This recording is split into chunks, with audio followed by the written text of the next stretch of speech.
À toutes et à tous ma team Kiefer, j'espère que vous allez bien. Pour cette nouvelle vidéo, on se retrouve pour le résumé complet de Gone Wevelgem 2024, une des grandes classiques du début de saison de ce mois de mars 2024. On va regarder un petit peu le profil et ce qui s'est passé dans cette course. Départ donné dans la ville de Yépé, arrivée traditionnelle à Wevelgem pour un total de 252 km. On le sait, les classiques sont très durs, soumises aussi souvent aux conditions climatiques qui sont encore particulières en mars. Aujourd'hui, on a eu plutôt du beau temps, pas trop chaud, pas humide, donc il y avait des secteurs pavés qui ont été traversés, voilà, sans bouillasse, ce qui peut être le cas certaines années. Donc la première partie est très plate, ensuite quelques difficultés sont arrivées, c'est surtout la seconde partie, le dernier tiers, je vais dire, de la course, qui est très vallonné, et c'est souvent là que se fait la différence. Alors soit on a un scénario qui est possible, sprint massif, avec, voilà, les meilleurs sprinteurs qui ont réussi à passer toutes les difficultés, ou soit des coureurs qui s'arrachent à la pédale et qui vont se jouer la victoire d'étape. Là en l'occurrence c'est Mathieu Van Der Poel qui a lancé une belle attaque, suivi de Laurens Pitty, l'Australien de la formation Groupama FDJ, et Mats Pedersen pour la Lidl Trek. Trois coureurs qui sont en chasse de Jonathan Mailan qui est parti tout seul, et derrière on a un duo avec un français, Hugo Page, avec un coureur de la formation Ineos. Devant, ça attaque fort, Mats Pedersen est très puissant, ils sont revenus sur Jonathan Mailan, ils l'ont lâché, et c'est Pedersen suivi de Van Der Poel qui font la différence dans cette difficulté là. A noter que Laurens Pitty a été distancé dans ce secteur pavé en montée en plus, donc très dur. On a même cru que Van Der Poel pourrait être décroché. Le groupe 3 avec le premier français dans la course, Hugo Page et Ben Turner, voilà le coureur de la formation Ineos Grenadier, c'est le britannique. On l'a dit, Laurens Pitty est distancé, c'est donc deux hommes qui sont partis en tête, ces deux-là, Mathieu Van Der Poel, Mats Pedersen à 26 km de l'arrivée. Le groupe 2 c'est Laurens Pitty, donc un homme tout seul mais qui perd beaucoup de terrain, déjà 47 secondes de perdu. Et le groupe 3, vous l'avez compris, c'est Ben Turner et Hugo Page. Le peloton avec pas mal de sprinters comme Groenewegen, Philipsen et tout, à 1,34. Donc là, pour l'instant, avantage à ces deux hommes-là. Mais vont-ils résister au retour du peloton qui pointe maintenant son bout du nez à 1,19.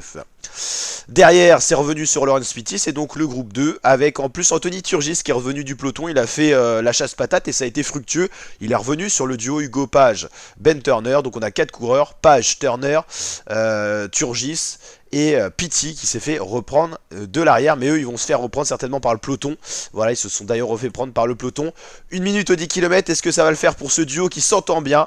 Le peloton qui a mis en route avec le Volkspack pour Tim Merlier, ça roule fort, 45 secondes à 3 km, ça devrait le faire pour les deux hommes de tête. Voilà les paysages typiques de la Belgique. Et toujours les deux hommes en tête qui vont normalement se jouer la victoire d'étape, sauf s'ils se regardent trop. L'équipe Lidl Trek qui va pouvoir jouer la gagne avec Alpecin de Sunnings, vous l'avez compris. Pedersen qui a déjà gagné Gone Wevelgem et Mathieu Van Der Poel, champion du monde, qui n'a jamais brillé encore sur cette course, qui n'a jamais remporté cette course. Donc avantage à Pedersen qui a déjà l'expérience de cette course, 1 km 8, 39 secondes. Normalement ça devrait le faire pour ces deux coureurs qui vont se jouer cette édition 2024. Ça se relaye bien encore à 1 km de l'arrivée.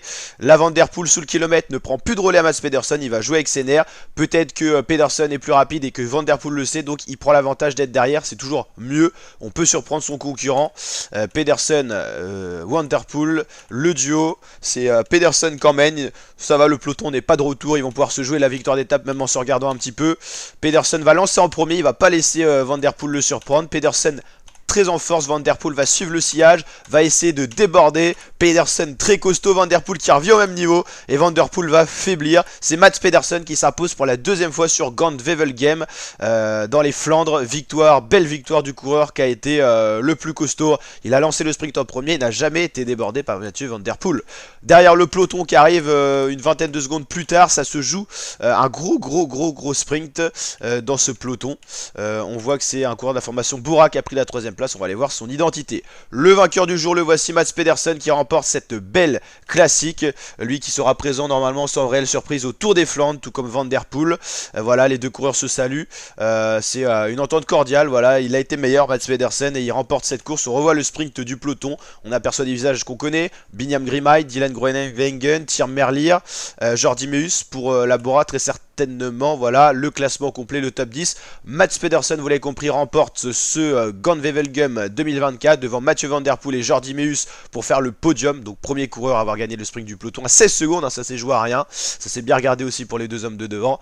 Jasper Philipsen fait 4, il est en forme hein, en ce début de saison. Jonathan Mailan qui avait attaqué plus tôt fait quand même 5. Hein. Olaf Konch fait 6 pour la Visma Leise Bike. Binyam Grimay, je crois qu'il a déjà gagné Gand-Wevelgem si je dis pas de bêtises, 7ème. Tim Merlier 8ème, Dylan Groenewegen 9ème et Matteo Trentin 10ème. Voici ce top 10 de ce Gand-Wevelgem 2024. La team, j'espère que vous êtes régalés avec nous sur ce résumé. En tout cas, c'était un plaisir de suivre cette course avec vous. On va essayer de voir où on en est au niveau du Tour de Catalogne. Il y a la dernière étape aujourd'hui, je vais essayer de voir. Compliqué de suivre les deux courses en même temps. Priorité à Gand-Wevelgem qui est quand même une belle classique qu'on adore sur la chaîne YouTube. N'hésitez pas à liker la vidéo si elle vous a plu, le petit pouce bleu des familles, à vous abonner, activer la cloche la team. Et je vous dis à très bientôt ma team pour de prochaines vidéos. Les prochains rendez-vous, on l'a dit, Tour de Catalogne 2024, on va essayer de guetter cette étape 7. À travers la Flandre cette semaine, le 27 mars. Tour des Flandres dimanche prochain, le 31 mars. Paris-Roubaix, une de mes courses préférées, le 7 avril qu'on suivra sur la chaîne YouTube. La Flèche Wallonne le 17 avril. Liège-Bastogne-Liège le 21 avril. Et bien sûr, Tour de Romandie, puis le Giro. Premier grand tour de la saison, je vous rappelle qu'on suit les 3 grands tours sur la chaîne YouTube en intégralité, édition spéciale. N'hésitez pas à nous rejoindre en vous abonnant, en likant, en partageant. Je vous dis à très bientôt la team pour de prochaines vidéos et tous les prochains rendez-vous cyclistes sont disponibles dans l'onglet communauté. Toutes les grandes dates sur la chaîne YouTube sont données, donc n'hésitez pas à checker pour ne rien louper. Ciao l'équipe!